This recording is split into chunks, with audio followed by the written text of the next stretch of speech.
सबसे पहले तो जब आपका बच्चा कम से कम 2.5 या 3 साल का हो जाए तो सीधा उसे प्री नर्सरी में डालिए। उससे पहले आप खुद उसकी घर में ही एजुकेशन करिए, उसे सिखाइए, उसे पोएम सिखाइए, उससे बातें कीजिए, उसके साथ टाइम स्पेंड कीजिए।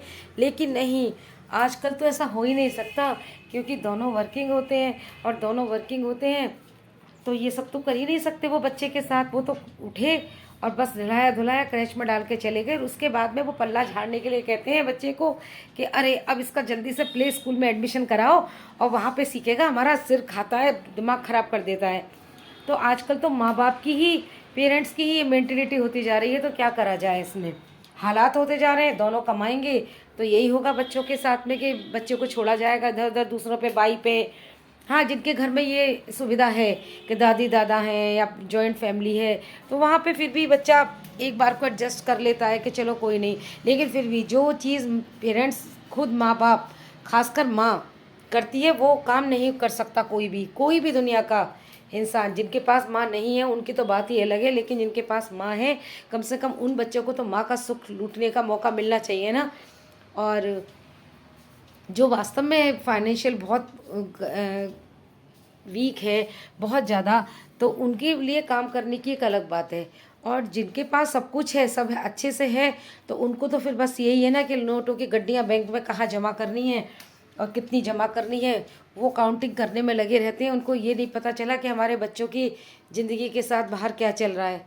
तो इस चीज़ को अगर आपको बचाना है, रोकना है, तो अभी से आप लोगों को ध्यान देना होगा, वरना इस तरीके से कोई अमायरा जैसा बच्चा ना बन जाए। क्योंकि उसके साथ भी बहुत टाइम से हो रहा था। उसके पेरेंट्स कह रहे हैं 1-1.5 साल से ये चीज़ हो रही थी।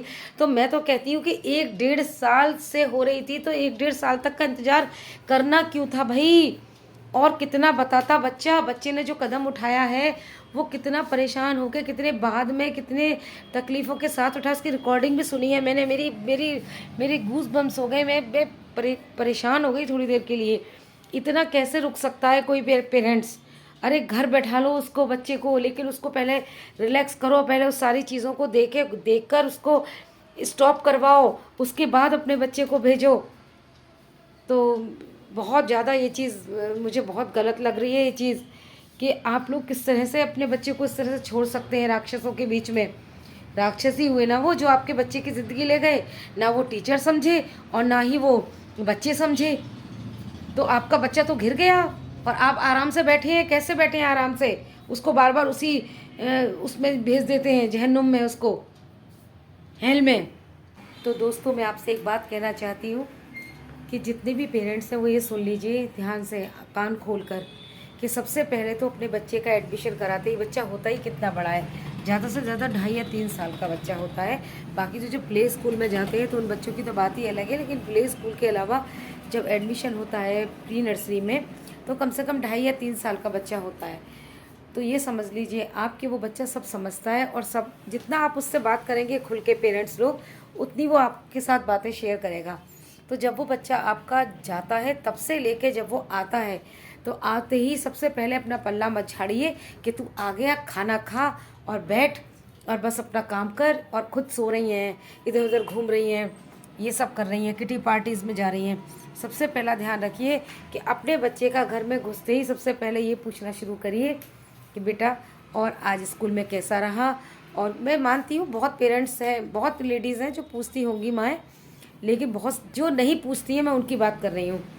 तो बस आते ही पूछें। और सबसे ज़्यादा परेशानी तो आजकल ये है ना कि दोनों वर्किंग हैं। वर्किंग के बच्चे होते ही नहीं, बच्चों को मम्मी पापा मिलते ही नहीं है घर में। जब वो आते हैं तो या तो बाई मिलती है घर में, या फिर वो क्रैच में जाते हैं। सीधा क्रैच में जाके वहाँ पे अपना टाइम पास करते हैं बेचारे। पता ही नहीं है उनको क्या होता है उनके साथ, क्या नहीं। तो वो बच्चे कैसे अपने पेरेंट्स के साथ घुलेंगे? फिर जब वो लोग आते हैं बिज़ी होके अपने घर, तो आके अपना वो, उनको फिर अपनी लाइफ में जीने के लिए चाहिए कि पहले चाय बना के पी रहे हैं, फिर डिनर के लिए इंतज़ाम कर रहे हैं, क्रैच में से लेके आ रही हैं बच्चे को। तो ये सब चीज़ें होती हैं, तो बच्चों के साथ टाइम नहीं मिल पाता। फिर बच्चे के होमवर्क का, सोने का ये समय आ जाता है, और बस फिर सुबह को फिर वही दिनचर्या, भागना और इधर उधर। बच्चे के साथ मिल ही नहीं सकते आप, घुल मिल के रह सकते। तो ज़्यादा से ज़्यादा कोशिश करिए कि बच्चा जब स्कूल से आए, चाहे वो लड़की है चाहे वो लड़का, ये नहीं कह रहे कि लड़की नहीं, लड़की है चाहे वो लड़का है, बच्चा जो भी है उसके साथ आप टाइम स्पेंड करिए ज़्यादा से ज़्यादा। उससे पूछिए, उससे बात करिए, उससे स्कूल के बारे में पूछिए, टीचर्स के बारे में पूछिए। और इस चीज़ को हल्के में मत लीजिए। अगर बच्चा आपका कोई शिकायत कर रहा है ना, तो उसे हल्के में मत लीजिए, तुरंत एक्शन लीजिए। कोई ना कोई एक दो बार अगर टालम टोल हो रही है आपकी स्कूल में, क्योंकि स्कूल में यही होता है, टालम टोल होती है। और जब दो बार के बाद तीसरी बार आप बोलने लग जाए ना, तो उसके बाद सीधा आपके पास में यही बात सुनने को मिलेगी आपके कान में कि ऐसा कुछ नहीं है, यहाँ सब बच्चे एकदम मस्त हैं, फिट रहते हैं और सब खूब। और यहाँ तो आपकी बच्ची भी खुश रहती है, मस्त रहती है। और वो दो इल्ज़ाम आपके ऊपर लगा देंगे, बोलेंगे कि बल्कि बच्चा तो घर से ही सहमा सहमा सा रहता है, आप लोग उसका ढंग से ध्यान ही नहीं रखते हैं, शायद आप वर्किंग हैं, आप उसे क्रेच में छोड़ जाते हैं, वो वहाँ से परेशान होगा, या आपके घर में भाई से परेशान होगा, या फिर आप उससे ढंग से बात नहीं करते होंगे, आपसे परेशान होगा। उल्टा वो आपके ऊपर इल्ज़ाम लगा देंगे। तो इसलिए आपके बच्चे के साथ इस तरह का कुछ ना हो जैसे अमायरा के साथ हुआ है। तो इसके लिए आपको बहुत ध्यान रखना पड़ेगा। मैं एक हाउस वाइफ हूँ और मेरे पास भी 2 बच्चे हैं, और एक बच्चा तो मेरा मेंटली रिटायर्ड है, तो मैंने उसको भी जगह जगह डाल के देखा था। तो मैं तो अपने मेंटली रिटायर्ड बच्चे को नहीं छोड़ पाई, जिस तरीके की वो लोग हरकतें करते हैं। तो और नॉर्मल बच्चे के साथ वो क्या करेंगे। तो भाई ये तो आपको खुद ध्यान रखना पड़ेगा। माँ हो, बच्चे पैदा किए हैं तो तुमको देखना पड़ेगा, सोचना पड़ेगा। और अपने बच्चे को ऐसे नहीं छोड़ा जाएगा राक्षसों के बीच में। और मजबूरी है, रखना पड़ता है स्कूल और कॉलेज में हमें अपने बच्चों को, लेकिन पूरे ध्यान के साथ और पूरे इस चीज़ के साथ कि हमारा बच्चा कुछ इस तरीके से ना परेशान हो रहा हो जो वो हमें नहीं बता पा रहा है और अंदर अंदर वो घुट रहा है। तो प्लीज़ दोस्तों, अगर अपने बच्चों के साथ सही व्यवहार चाहते हैं कि आपके बच्चों के साथ से अच्छा व्यवहार हो और अच्छे आपके बच्चों के साथ सब कुछ हो और आपका बच्चा ऐसे गलत कदम ना उठाए, तो आपको इस चीज़ का बहुत ध्यान रखना होगा कि आपको शुरू से ही अपने बच्चों के साथ बातचीत करना होगा और उनको एकदम फ्रेंड की तरह खोल के उनसे हर बात करनी होगी। तो आपका बच्चा कभी ऐसे कदम नहीं उठाएगा। हाँ, हो जाती है परेशानी, मिल जाते हैं बदतमीज़ लोग, लेकिन इसका मतलब ये नहीं है कि आपका बच्चा इतना गलत कदम उठाने पे मजबूर हो जाए। तो आपको ध्यान रखना पड़ेगा प्लीज़।